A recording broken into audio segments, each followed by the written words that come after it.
Assalamualaikum warahmatullahi wabarakatuh.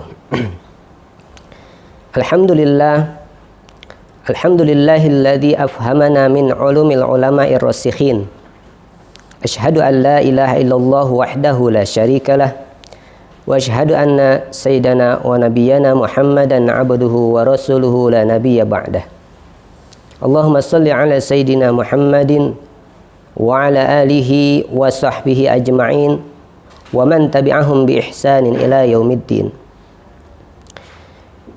Faqad qala Allah ta'ala subhanaka la ilma lana illa ma 'allamtana innaka antal alimul hakim. Farabbi shrah li sadri wa yassir li amri wahlul 'uqdatam min lisani yafqahu qawli. Amma ba'du, faqad qala Allah ta'ala wasta'inu bis sabri was salah wa innaha lakabiratun illa 'alal khashi'in. Sadaqallah wa sadaqa Rasulullah sallallahu alaihi wasallam. Masyarul hadirin jamaah kaum muslimin rahimakumullah.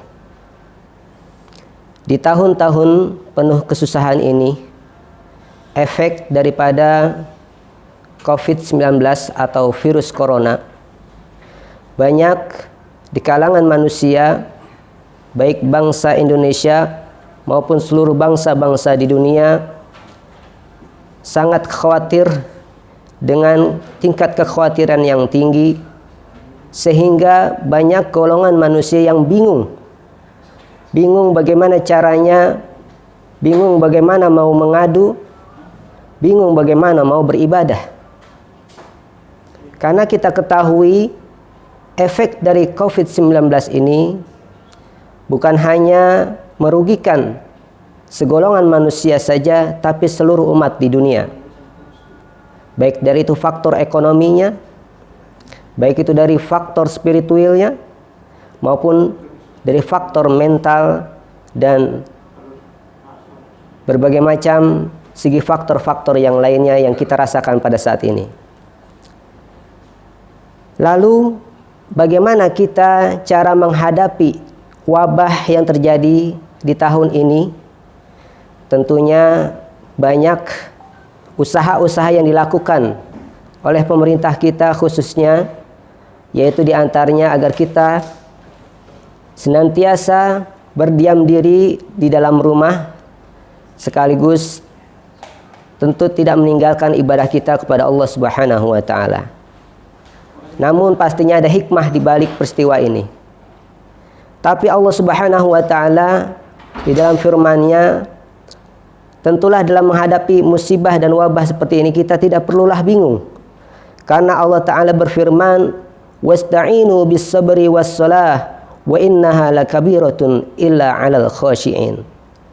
Allah Subhanahu wa ta'ala berpesan kepada kita sebagai umat Islam dalam menghadapi suatu persoalan, dalam menghadapi suatu permasalahan, dan khususnya terlebih dalam menghadapi wabah virus yang melanda umat Islam maupun umat manusia di seluruh dunia, adalah tentunya dengan memohon pertolongan kepada Allah Subhanahu wa ta'ala, yaitu dengan sabar dan sholat. Kenapa? Sabar dan sholat ini amatlah suatu perbuatan yang sangat berat dan amatlah ringan, yaitu dilakukan oleh orang-orang yang khusyuk, senantiasa mendekatkan diri kepada Allah Subhanahu wa ta'ala. Di dalam kitab Majmu' Mustamilu ala Arba'i Rasail, yaitu karangan Al-Imam Ahmad bin Zaini Dahlan, pentingnya sholat berjamaah adalah suatu benteng yang dapat mencegah dan bahkan dapat menghilangkan wabah virus COVID-19 yang terjadi di seluruh dunia ini. Di antaranya adalah sabda Nabi Shallallahu Alaihi Wasallam tentang keutamaan daripada sholat berjamaah. Oleh karenanya, pada kesempatan kali ini saya ingin membahas, yaitu manfaat ataupun keutamaan daripada sholat berjamaah. Sabda Rasulullah Shallallahu Alaihi Wasallam, sholatul jamaati tafdulu sholatal fadhi bi khamsin wa ishrina darajah. Salat berjamaah itu mengungguli salat daripada seorang diri, yaitu dengan perbedaan 25 derajat. Wa fi riwayatin, di dalam riwayat yang lain dikatakan bisab'in wa isrina darajah, yaitu perbedaannya 20 derajat. Dan Rasulullah sallallahu alaihi wasallam bersabda, "Ma min salasatin fi qaryatin aw badwin la tuqamu fihimus shalah jama'atan illa istahdha 'alaihimus syaitan. Fa 'alaika bil jama'ati fa innama ya'kulu dhibu minal ghanamil qasiyah."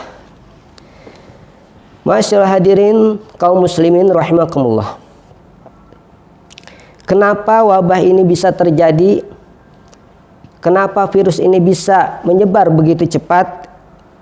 Ini dikarenakan mungkin ada berapa orang, segelintir orang daripada umat Islam yang menjauhkan diri kepada Allah Subhanahu wa taala, yang tidak mau sholat berjamaah.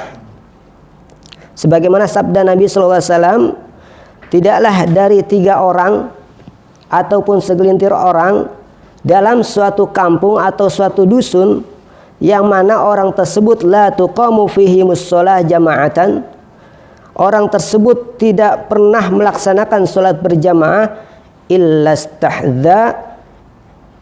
stahwadha alaihimus syaitan, melainkan Allah akan mengirim syaitan yang akan menguasai kampung dan penduduk kampung tersebut. Ya. Oleh karena tidak heran di akhir zaman ini banyak kekhawatiran kita sebagai orang tua, tentunya terhadap anak-anak kita. Ya, banyak pelaku-pelaku begal di jalanan, perampokan, kemudian pergaulan-pergaulan bebas. Ini karena apa? Karena mungkin disebabkan ada segelintir orang di kampung kita yang tidak mau melaksanakan sholat. Bahkan tidak hanya di dalam lingkungan masyarakat, di dalam lingkungan keluarga pun banyak keluarga yang broken home. Anaknya susah diatur, tidak mau disuruh ngaji, bahkan sampai terlibat pergaulan bebas dan minum-minuman keras. Na'udzubillahi min zalik.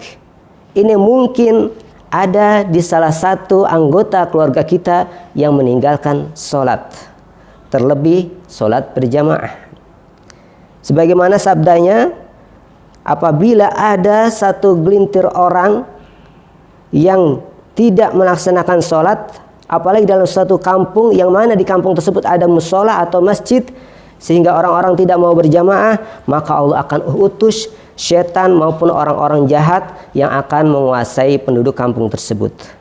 Begitupun virus wabah corona ini, ya mungkin Allah kirim ke kampung kita karena banyak ya penduduk kampungnya yang tidak mau melaksanakan sholat berjamaah di masjid atau musolah-musolah terdekat.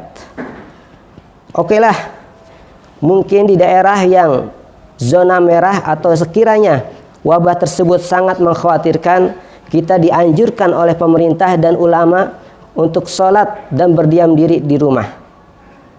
Tetapi di lain tempat, apabila memang satu kampung yang sekiranya aman, bahkan zona hijau yang terbebas dari virus corona tersebut, sangatlah wajib untuk sholat berjamaah di musola ataupun masjid yang terdekat. Ini terkadang kita umat dibingungkan oleh yang namanya peraturan. Semua disamaratakan. Orang-orang dilarang ke masjid, padahal daerahnya aman. Orang-orang dilarang sholat Jumat, padahal wilayahnya jauh dari virus tersebut. Sehingga kita umat bingung mau kemana kita mengadu. Seolah-olah orang yang berada di masjid menjadi orang yang kotor. Masjid lebih kotor daripada pasar. Ini yang membingungkan kita sebagai umat. Sholat berjamaah dilarang, sholat Jumat dilarang, lalu mau kemana kita mengadu? Masyaallah hadirin rahimakumullah. Lalu hikmah dan keutamaan daripada salat berjamaah selanjutnya adalah waqala Rasulullah sallallahu alaihi wasallam. Waqala Rasulullah sallallahu alaihi wasallam, inna syaitana dzibul insan kadhibul ghanami ya'khudhu syatal qasiyah fa iyyakum wasyi'ab. Rasulullah Shallallahu alaihi wasallam menegaskan kepada kita bahwasanya setan itu adalah serigala yang memburu umat manusia, yang mana umat manusia tidak mau melaksanakan sholat, terlebih sholat berjamaah. Jadi setan adalah serigalanya manusia yang akan memburu manusia, seperti kazibul ghanami ya'khudhu syatal qasiyah, sepertinya serigala yang akan memburu kambing yang terpisah dari induknya. Kalaulah kita tidak melaksanakan sholat, kalaulah kita tidak melaksanakan berjamaah di musola, maka tunggulah kedatangan setan yang berubah wujud menjadi serigala yang akan membawa umat manusia ke dalam kesesatan. Nauzubillah summa nauzubillah. Oleh karenanya Rasulullah SAW menekankan kepada kita, wa'alaikum bil jama'ati wal ammati fil masjid, dan wajiblah kalian bagi umatku, wahai umatku, untuk berjamaah di masjid, wal ammata fil masjid, dan berkumpul di masjid beribadah kepada Allah Subhanahu wa taala. Ya. Jangan sampai kita berleha-leha disuruh beribadah di rumah, dan tentunya mungkin kita terlena dengan yang namanya barang elektronik, terlena dengan keluarga. Jangan sampai seperti itu. Sehingga waqala Abu Sa'id Al-Khudri radhiyallahu anhu, ciri daripada orang-orang yang beriman, ciri daripada orang-orang yang bertakwa di hadapan Allah adalah idza ra'aitumur rajula ya'tadul masjida fashhadu lahu bil iman. Imam Abu Sa'id Al-Khudri mengatakan ciri orang-orang yang beriman adalah orang yang senantiasa ke masjid melaksanakan sholat berjamaah. Idza ra'aitumur rajulu ya'tadul masjida fashhadu lahu bil iman. Ya wahai para sahabatku, wahai umat, apabila kamu melihat seorang laki-laki yang membiasakan sholat berjamaah di masjid, fashhadu lahu bil iman, maka saksikanlah bahwa dialah orang-orang yang beriman. Saudara-saudara kaum muslimin rahimakumullah, terkadang kita mengaku diri kita lebih takwa, mengaku diri kita lebih beriman, tapi pada prakteknya jarang sekali kita melaksanakan sholat berjamaah di musola. Ya. Sebagaimana bahwasanya Allah menjanjikan kepada orang-orang yang memakmurkan rumah Allah dengan berjamaah, maka dia termasuk daripada keluarganya Allah Subhanahu wa ta'ala. Innamal ya'muru masjidallah, innama ya'muru masajidallahi man amana billahi wal yawmil akhir wa aqamas salata wa ataz zakah wa lam yakhsha illallah. Allah Subhanahu wa ta'ala berfirman, ya, bahwasanya orang-orang yang memakmurkan rumahnya Allah, mereka adalah orang-orang yang beriman dan mendirikan salat, membayar zakat, dan mereka tidaklah takut kecuali hanya takut kepada Allah Subhanahu wa ta'ala. Lalu siapa yang lebih kita takutkan? Apakah wabah virus corona ataukah Allah Subhanahu wa ta'ala? Dan bahkan kalau kita lebih takut kepada Allah Subhanahu wa ta'ala, Rasulullah mengatakan kalau kita melaksanakan sholat berjamaah, ini kita termasuk keluarganya Allah. Wa qala Rasulullah sallallahu alaihi wasallam, inna ummara buyutillahi hum ahlullah. Barang siapa yang meramaikan rumah-rumahnya Allah dengan berjamaah, maka sudah pasti dijanjikan oleh Rasulullah, mereka adalah keluarga Allah. Bagaimana virus atau wabah akan menyerang kita sedangkan kita adalah bagian keluarganya Allah Subhanahu wa taala. Sedangkan virus hanyalah sebuah makhluk yang kecil, tapi Allah adalah Sang Maha Pencipta yang Maha menguasai dan memiliki virus tersebut. Kalaulah kita sudah menjadi keluarganya Allah, tentulah kita akan terbebas, kita akan aman, terhindar daripada wabah virus COVID-19 ini. Oleh karenanya saya mengajak dan menghimbau kepada umat muslimin rahimakumullah, marilah dengan adanya wabah ini kita dekatkan diri kita kepada Allah Subhanahu wa taala, terlebih yang daerahnya masih zona hijau dan aman, untuk senantiasa berlomba-lomba ke masjid, makmurkan rumahnya Allah, kita berkumpul berjamaah kepada Allah dan memohon kepada Allah semoga di awal Ramadan nanti Allah mengangkat dan menjauhkan virus COVID-19 ini dari negeri kita, sehingga kita bisa melaksanakan ibadah Ramadan dengan khusyuk. Amin amin ya rabbal alamin. Demikian dari kami, lebih dan kurangnya mohon maaf. Subhanakallahumma wa bihamdika asyhadu an la ilaha illa anta nastaghfiruka wa natubu ilaik. Assalamualaikum warahmatullahi wabarakatuh.